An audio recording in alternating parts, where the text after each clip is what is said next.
காஞ்சிபுரம் மக்களவை தொகுதி பாமக வேட்பாளர் ஜோதி வெங்கடேசனை ஆதரித்து அக்கட்சியின் தலைவர் அன்புமணி செங்கல்பட்டு மாவட்டம் திருக்கழுகுன்றத்தில் பிரச்சாரம் செய்து வருகிறார்.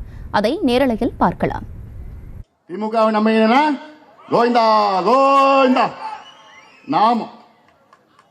அதனால இதெல்லாம் நீங்கள் சிந்தியுங்கள். இன்னைக்கு இந்தியாவில் 7 மாநிலத்தில் பழைய ஓய்வூதியம் கொடுக்கப்பட்டிருக்கிறது. ஆனா தமிழ்நாட்டில் இல்ல. அதனால இதெல்லாம் என்னால மறக்க முடியல. நீங்க மறந்துட்டாலும் தெரியல எனக்கு. இதெல்லாம் நீங்க மனசுல வச்சுக்கோங்க. இந்த கூட்டணி, நம் கூட்டணிக்கு வாக்களியுங்கள். உங்களுக்கு நல்லது செய்வோம். என் நோக்கம் என்ன? 57 ஆண்டுகள். இது வந்து சட்டமன்ற தேர்தல் கிடையாது, நாடாளுமன்ற தேர்தல். ஆனாலும் நீங்கள் இன்று நம் கூட்டணிக்கு வாக்களிக்கின்ற அந்த சூழல் அடித்தளம் அடுத்த சட்டமன்ற தேர்தலில் திமுக, அண்ணா திமுக அல்லாத ஒரு ஆட்சியை நாம் உருவாக்குவோம், தமிழ்நாட்டில் உருவாக்குவோம். அதனுடைய அடித்தளம் தான் இந்த தேர்தல். அதற்காகத்தான் நாம் இந்த முடிவு எடுத்திருக்கின்றோம். ஒரு பக்கம் திமுக, அடுத்த பக்கம் அண்ணா திமுக. அண்ணா திமுகவுக்கு தயவு செய்து வாக்களிச்சுட்டு போறீங்க. உங்க ஓட்டை வேஸ்ட் பண்ணாதீங்க. ஏன்னா அண்ணா திமுகவுக்கு பிரதமர் வேட்பாளர் இல்ல, தேசிய கட்சியும் இல்ல.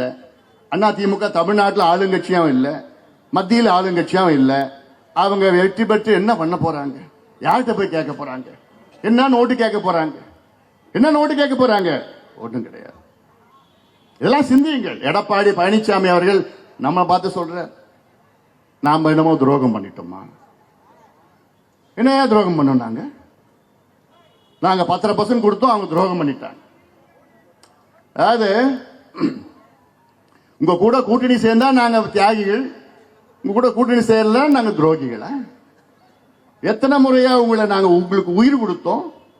அதிமுக எத்தனை முறை நாங்க உங்களுக்கு உயிர் கொடுத்தோம்? உங்களுக்கு எல்லாம் தெரியும். 1996 தேர்தல், சட்டமன்ற தேர்தல் நம்ம எத்தனை வெற்றி பெற்றோம்? தனியார் நின்று போட்டிட்டு 4. அதிமுக எவ்வளவு வெற்றி பெற்றது? 2. அதன் பிறகு ஜெயலலிதா அம்மையார் சிறைக்கு போனாங்க ஊழல் குற்றச்சாட்டுக்காக. அப்ப என்ன நம்ம சொன்னோம்? நீங்க என்ன சொன்னீங்க? ஜெயலலிதா அரசியல் வாழ்க்கையே முடிஞ்சு போச்சு, அதிமுக முடிஞ்சு போச்சுன்னு சொன்னீங்க.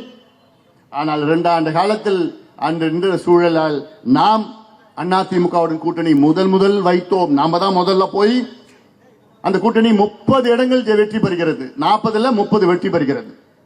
நம்ம தான் அன்னைக்கு உயிர் கொடுத்தோம். நம்ம இல்லைன்னா அன்னைக்கு அதிமுக முடிஞ்சு போச்சு. அதன் பிறகு 2001 சட்டமன்ற தேர்தல்.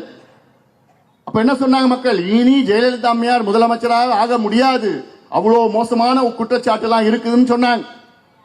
நம்ம 2001 நம்ம முதல் போன வாசல்ல காத்துட்டு இருந்தாங்க நம்ம ஐயா. செய்திகளை உடனுக்குடனும் துல்லியமாகவும் தெரிந்து கொள்ள சப்ஸ்கிரைப் பண்ணுங்க.